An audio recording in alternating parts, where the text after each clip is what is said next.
Ya estamos de regreso y me da mucho gusto recibir aquí en la mesa a Mariana Campos. Ella es directora general de México Evalúa. ¿Cómo estás, Mariana? ¿Qué tal, Mario? Me da muchísimo gusto saludarte a ti, al auditorio. ¿Qué tal? Igualmente. Javier Tejado, ¿cómo estás? Gracias, Mario. Buenos días. Buenos días. Y Claudio Flores a la distancia. ¿Cómo estás, Claudio?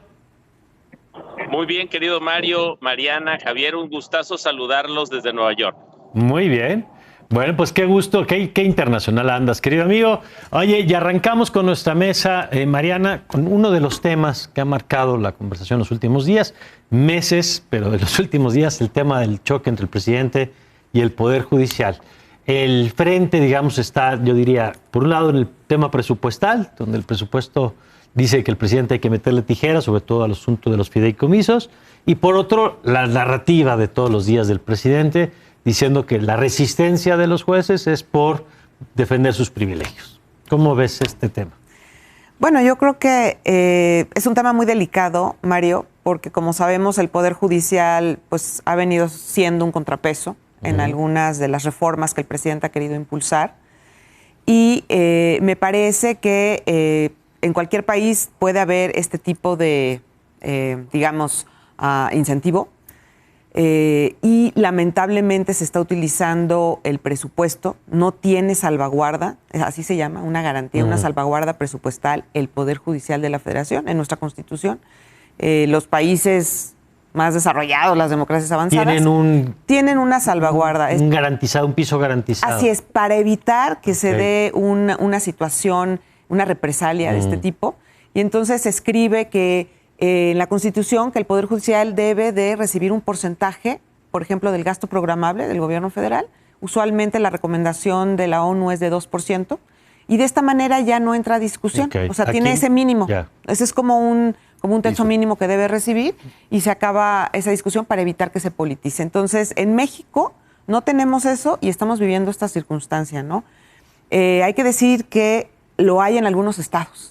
Fíjate que revisé y está en la Constitución del Estado de Jalisco para el Poder Judicial de ese estado. También revisé y veo otros países que lo tienen, como Costa Rica, un país que podemos comparar con México. Y también revisé más o menos cuánto gasta el Poder Judicial en otros lados similares a México. Veo que en el caso de Brasil, en relación al PIB, ahí se gasta un 0.8% del PIB y es prácticamente el doble, aquí 1.4%. Okay. Pero tenemos a Colombia, Perú por arriba de México, como con 0.7, 0.9. Ahora, esos son los datos de cuánto nos cuesta, pero luego está el relato, Javier. Y en el relato pues hay una descripción del Poder Judicial como un conjunto de actores privilegiados a los cuales, dice el presidente, se están resistiendo a renunciar a todo eso que tienen, ¿no?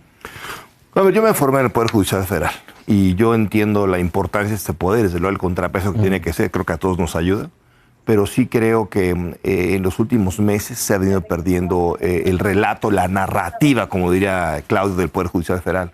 Han sido meses de ataques a jueces, a magistrados, ¿y quién los ha defendido? Nadie. No ha habido un solo boletín de la presidenta de la Corte defendiéndolos, no solo ha habido un solo rueda de prensa defendiéndolos.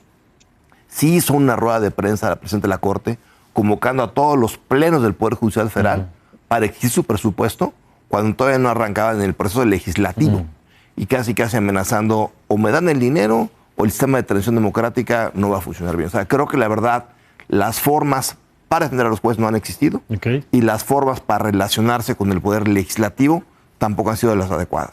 Ahora estamos en una lucha de narrativas y mucho me temo que el Ejecutivo, que es experto en narrativas, que lo tenemos cada mañana, está ganando esa pelea.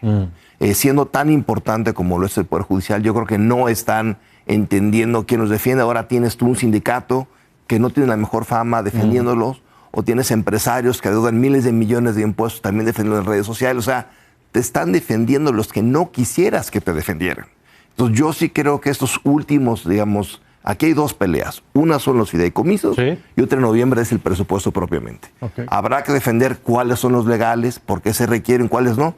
Pero como dice Mariana, con datos duros de frente a la nación, no a través de videitos que alguien te filtra y no a través de estrategias que Santiago Krill va a hacer una acción de inconstitucionalidad. O sea, yo sí creo que es un debate de frente a la nación que se requiere. Mucho más activo. Y de frente a la nación y con total transparencia, y es creo lo que no se está dando. Pues sí, porque tú le dejas la cancha al presidente y el presidente la ocupa. A ver, Claudio. Sí, yo creo, coincido con el análisis planteado. Me parece que aquí de nuevo otra vez es la medicina de López Obrador para, con el pretexto de la austeridad, del ahorro, de evitar, digamos, el gasto innecesario, pues en realidad actúa como una medida política para controlar un poder que le ha resultado, pues, digamos, resistente a sus indicaciones, mandatos o perspectivas. También hay que decir que aquí hay otro ángulo, que es qué tiene que hacer el Poder Judicial. Me encanta que Javier proponga un diálogo abierto a la nación, pero también es cierto que aquí debemos de pensar cuál es el papel, por ejemplo, de la Suprema Corte de Justicia de la Nación. Tiene que responder de manera, digamos, agresiva al planteamiento, como quizá en algún momento hizo Lorenzo Córdoba presidiendo el Instituto Nacional Electoral, es decir, ser una entidad que responda, que contraataque, que debata, digamos, con el presidente, o tiene que guardar silencio, como algunos le recomendaban en su momento a Lorenzo Córdoba, bajar el perfil, ser más discreto, y si esto no, pues simplemente allanará el camino para que el presidente López Obrador haga lo que quiera hacer con el Poder Judicial, que es apretarlo para que se alinee con lo que él quiere que suceda en este país. ¿Tú crees, Mariana, que debería subir no sé si el tono, pero por lo menos la visibilidad de la defensa del Poder Judicial? Yo creo que sí tiene que subir la visibilidad, pero me parece que, al igual que en el caso del INE, se tiene que acompañar de grupos sociales. Eso es muy importante. O sea, yo creo que los grupos sociales tienen que estar ahí. Recordemos que el INE en su momento, pues, motivó a varios grupos sociales a acompañar, y yo creo que eso fue muy importante. Creo que también los argumentos de la Corte tienen que ir en la parte legal, o sea, hay temas legales aquí en esta reforma. Por ejemplo, en el caso de los fideicomisos, pues yo creo que está yendo en contra de la Constitución y está yendo en contra de la Ley Federal de Incluso veía que parte, por ejemplo, algunos fideicomisos son recursos privados, en realidad, ¿no? Son aportaciones de los propios trabajadores a sus fondos. Exactamente, o sea, yo creo que no se ha hecho, obviamente, un análisis. Yo creo que debe hacerse un análisis de los impactos legales que esto va a tener y los derechos que se pueden estar atropellando. Eso es vital, ¿no? Creo que la Corte puede versar un poco en eso, porque tiene toda la legitimidad de hablar de temas legales, obviamente. Claro. Pero sí se tiene que crear, yo creo que una estrategia que acompañe a la Corte con grupos sociales. Yo creo que eso es muy importante, que terceros también puedan defender, que acompañen esta parte. Es interesante por lo que decías, Javier, porque contrasta con el estilo del ministro Saldívar, que era mucho más visible con el tema de las conferencias de prensa.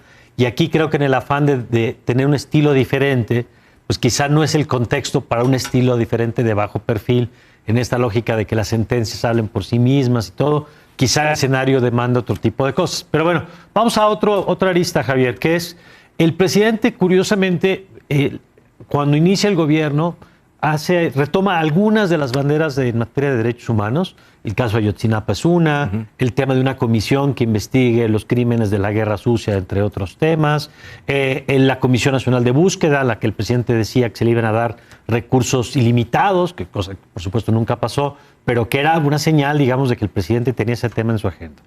En las últimas semanas hemos visto que el presidente se peleó con el GIEI, se peleó con la exdirectora de la Comisión Nacional de Búsqueda, se peleó con el senador Álvarez y Casa, se peleó con que era secretario ejecutivo de la comisión, se peleó con el fiscal del caso Ayotzinapa. Sí, parece que en ese rubro en particular, mientras más se ha acercado el presidente a las Fuerzas Armadas, más rompe puentes con estos sectores. A ver, no necesariamente creo que sea por eso. Sí creo que es el tema de la seguridad o inseguridad que está relacionado con los temas de derechos humanos y de las víctimas.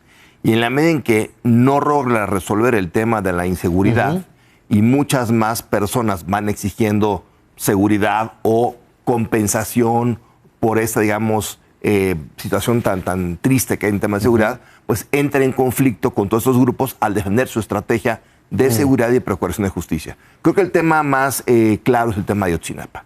Es un tema donde una fiscalía que no puede resolver, un subsecretario que tampoco ha dado resultados, Encinas, y ahora él dice que él mismo lleva las investigaciones, y en ese contexto se ha peleado pues con las organizaciones, también con los grupos de colectivos que defienden a las víctimas, pero también con los defensores de los abogados, de los militares. Entonces creo que es un escenario donde, a falta de una ruta clara y de muchas improvisaciones, obviamente el presidente lo que quiere salvaguardar es su narrativa de que fue exitoso el tema de la seguridad. Y no lo puede ser si acepta que está fallado. Sigue habiendo desapariciones, sigue habiendo homicidios, y el cartel de crimen organizado siguen creciendo. Ahora el tema de los migrantes en todo el país conducidos por el crimen organizado, pues también es un tema más complejo a lo que ya de por sí teníamos. Entonces me parece que el presidente está instalado en su narrativa de él cómo pasa la historia, con el que sí sirvió el abrazos no balazos. Y creo que claramente pues las organizaciones que lo apoyaban, que respondían de un inicio, pues han dicho, no, esto no hay en ningún lugar y tampoco tenemos soluciones sobre el pasado. Y ese choque donde el presidente dice, me faltan ya meses para llegar a la meta, hay que aguantar mi discurso como dé lugar y luego a ver qué pasa. Pero las familias pues no pueden seguir tolerando eso. Y un ejemplo de esto que apuntas es en el caso de las desapariciones, ¿no? El presidente quiere terminar con una cifra mucho más baja de la que hay en realidad o de la que está registrada oficialmente, digamos, y es parte de las tensiones. A ver, Claudio, ¿cómo ves estos frentes? Pues mira, un poco la paradoja de una figura como López Obrador, que durante su digamos, campaña de un par de décadas, pues tuvo el apoyo y se acercó mucho a organizaciones de la sociedad civil, que hoy pareciera estar traicionando con una filia más militarista para resolver los problemas que, como bien dice Javier, hay una distancia que se genera con estas organizaciones de la sociedad civil que de alguna manera pues estaban, digamos, de su lado al inicio o durante su campaña, pero que hoy se ven pues un poco superadas por esta posición presidencial que quiere, me parece con mucha claridad, avanzar su agenda independientemente de las organizaciones de la sociedad civil, independientemente de las manifestaciones de algunos grupos, digamos, agraviados por la inseguridad, la delincuencia que campa a sus anchas en nuestro país, Mario. Y creo que este embate, este choque entre el presidente y las organizaciones de la sociedad civil van a marcar el cierre de este sexenio. Mariana. Yo creo que la distancia ha ido creciendo, ¿no? O sea, a lo largo del tiempo hemos visto cómo desde el principio se comenzó a distanciar, pero ahorita ya es muy amplia. Yo creo que esto está un poquito con calzador, sí, porque es un además, año electoral. Ahorita me recordabas cómo empezó el sexenio, el presidente, ¿te acuerdas que mostraba listas de organizaciones, cómo se financiaban, qué se financiaba desde Estados Unidos?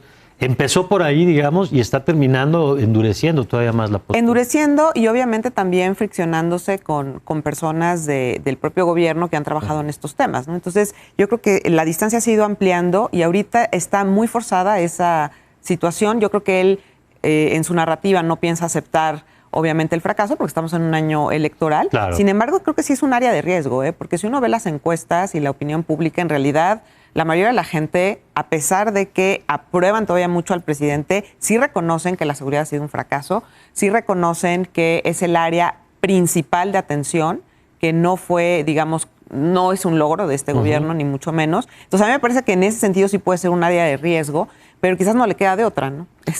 ¿Tú crees, Javier, que el otro día lo platicábamos con Ernesto López Portillo? ¿Tú crees que el tema de la seguridad, que describí hace unos momentos, puede terminar siendo un factor relevante en el proceso electoral del próximo año? Totalmente, no solo porque, como dice Mariana, sí es un tema que en todas las encuestas pinta como el de mayor insatisfacción social, sino también porque pasan a diario cosas tan fuera del ordinario en temas de seguridad que en cualquier momento puede pasar una verdadera tragedia. Y déjame traer el caso de las bombas en la estación de trenes de Atocha en España. Un partido ahí estaba posicionado para ganar. ¿Y cambió? Y el bombazo cambió todo. Aquí en México, a ver, en cualquier momento, en Tamaulipas, en Guerrero, en Chiapas, puede pasar cualquier cosa así que pueda dar una voltereta. O sea, sí es un tema que cada vez siento más está como suelto el tema de la seguridad. No hay ningún tipo de estrategia, no hay ningún tipo de contención. Y ves a una serie de carteles de crimen organizado cada vez más avesados y más retadores al Estado mexicano. En ese contexto, cualquier cosa puede pasar y los resultados electorales también. ¿Lo ves también, Claudio? Sí, yo coincido. Me parece que el tema de inseguridad está creciendo. Es fácil, platicando con amigos, con familiares, pues todas y todos hablamos en las conversaciones de las mesas, de las familias, está el tema de inseguridad. Nos despedimos siempre con te vas con cuidado, me avisas cuando llegues. Esto ya se metió a la conversación cotidiana y me parece que sí va a ser un tema clave para las próximas elecciones.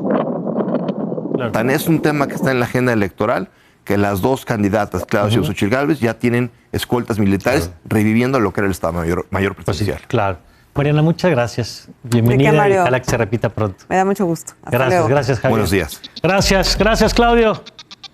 Saludos, colegas. Gracias. Gracias.